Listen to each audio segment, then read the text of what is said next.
I'm Jimmy Devaney from Jimmy Devaney and the Holdfast Union. We are at a little nondescript brown stucco building north of downtown in Albuquerque, where my business, Percolator Guitar Repair, is, and Matthew Tobias, our drummer's business, Empty House Studios, was until very recently. We have done both Holdfast Union records here. We just finished a new one.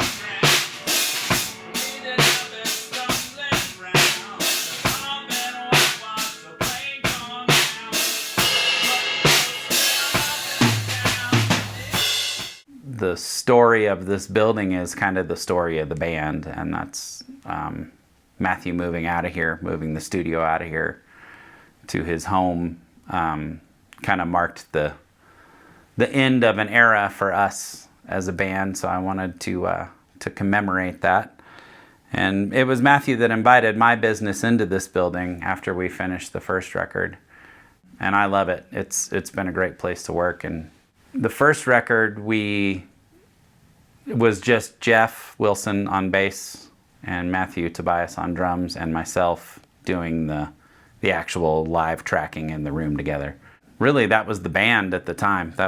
We didn't have anybody else. And so we would get together one week and learn a couple songs, and the next week we would come in and track them, and then I would have to go back and track second guitar, solos. I played a little bit of keys, but I'm not capable enough to really do that. So then we would farm out those songs to other players. On High Desert Soul, when we tracked just the three of us and then farmed out the extra parts, the people that we used to play the extra parts are extremely good at what they did and what they do, but there's always an element of not being entirely sure what you're going to get back.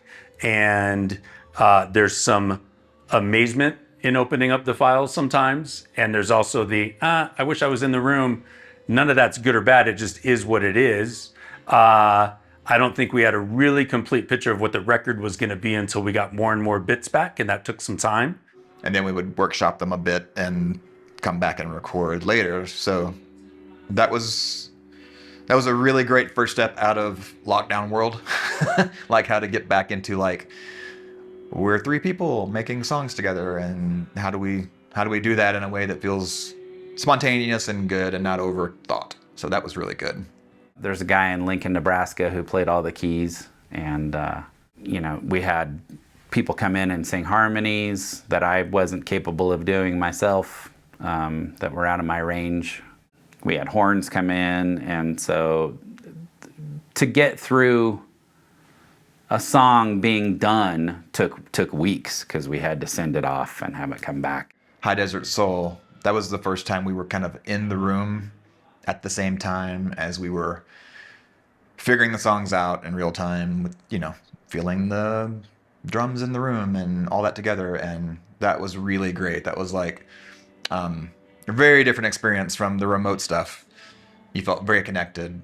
It felt like we were discovering the songs together, which was really great.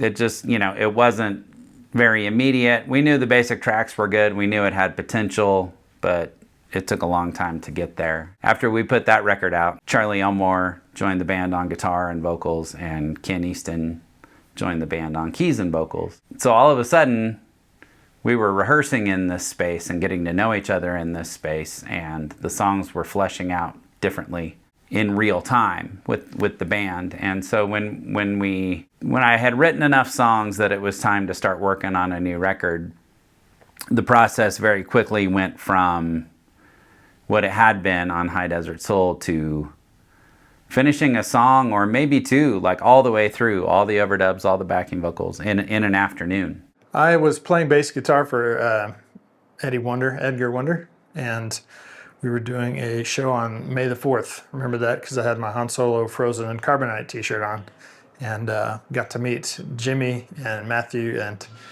Jeff, and had a good discussion. Got to talking to Matthew, found we had a lot of friends in common and some similar life paths from our past in church. Eventually, Matthew told me they were looking for another guitar player to play some of the extra parts on the new album that was just being wrapped up. and asked me if I could actually play electric guitar or if I was a worship leader who strummed an electric guitar like an acoustic just because it looked cooler. And I said that that was a fair question. So I came to a rehearsal. Matthew sent me a couple of songs to prep. I showed up to the rehearsal ready to go. It feels like we connected really well on that first practice, and we never looked back from there. I had to write with the idea of having a 5-piece band in mind and kind of think about what everybody else was going to do. Not paint them into a corner either. I had to, I like to leave. I give them a sketch, and I like them to fill out the rest. I came into the band, it was you guys had posted, hey, we're looking for a keys player. And I think it was Joe. Oh my God, it was Joe Smith Stringer that had commented like my Instagram handle, and you guys reached out. A lot of the fun has been not only being able to be a fly on the wall as the least experienced person in the room, just youngest, and getting to watch how everyone's brains work, because we all kind of produce together, but also not being treated like the youngest in the room and the least experienced, of like, genuinely, if I do have, it's a best idea wins. And so I feel safe speaking up and not just being the tool to do what you guys want, which I really appreciate. So the songs evolved naturally with the 5 of us in the room, and we would track everything. I would do a scratch vocal. The way we are working on this new record, however, is amazing because we know in real time if a song is working, if it needs to be tweezed, whatever everybody needs to be doing, and we are getting immediate feedback from the speakers about what the songs are really going to hit listeners as and how they're going to hit, and if we're hitting all the spots we need to make them communicate the way they should. If you made me pick again, I would say that doing it this way is obviously really gratifying. A, it's a lot faster, but B, we're getting to the song so much quicker. And I would give a bunch of credit to the 4 other guys in the band and Jimmy for giving us some freedom. Everybody's really good at playing the right stuff very quickly, and both sort of staying in their lane, but fully occupying their lane to make the songs as amazing as they can be very quickly. We'd play solos in the take, and if it was terrible, we'd redo it. And then I would go back and sing a vocal, and the guys would do harmonies and maybe additional keys or guitar or something to give it a little character, some percussion or something. But we knew what the song sounded like at the end of the day, and that was a really refreshing thing. I will miss this space being the birthplace of that. But we will continue on to do that. Matt has a new space where we will be doing the same thing or a very similar thing. It was a special day. We gathered on November 5th. It was election day, and nobody knew what was going to happen yet because it was 10 in the morning. We gathered together and did the last song for the record, which is called Shame About You. And then we went back and hit overdubs on a couple songs.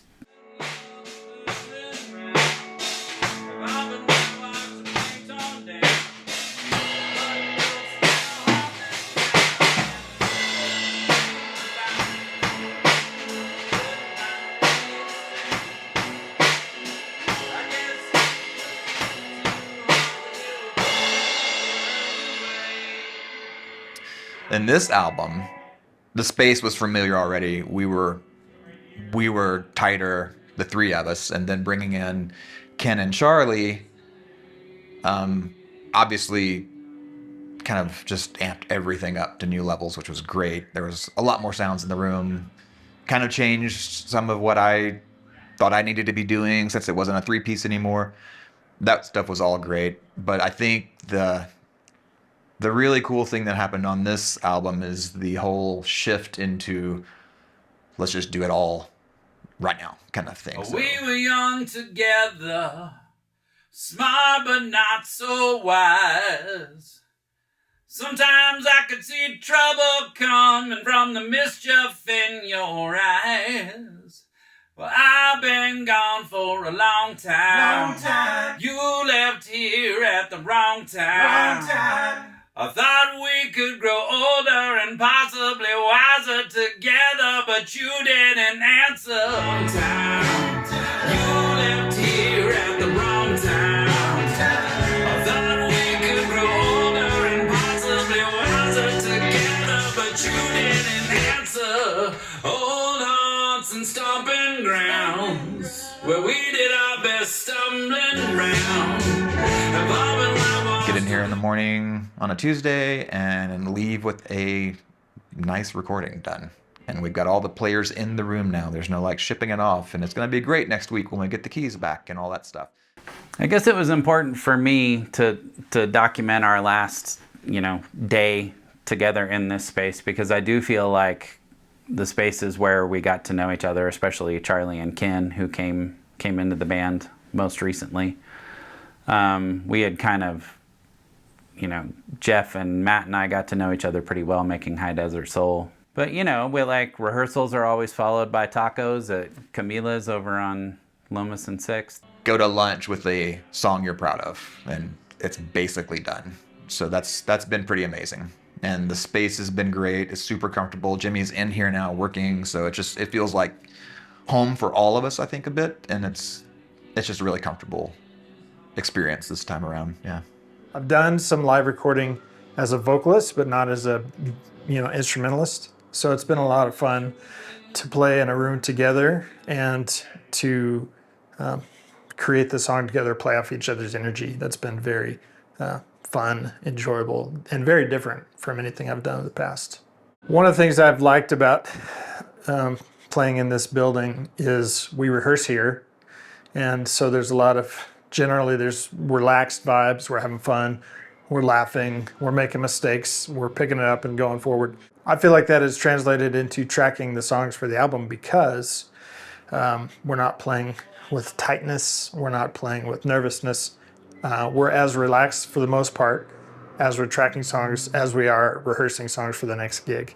And so being able to come into this building, have the access to it that we do, and be in a space that Matthew and Jimmy and Jeff know very well. I mean, for the record in the band,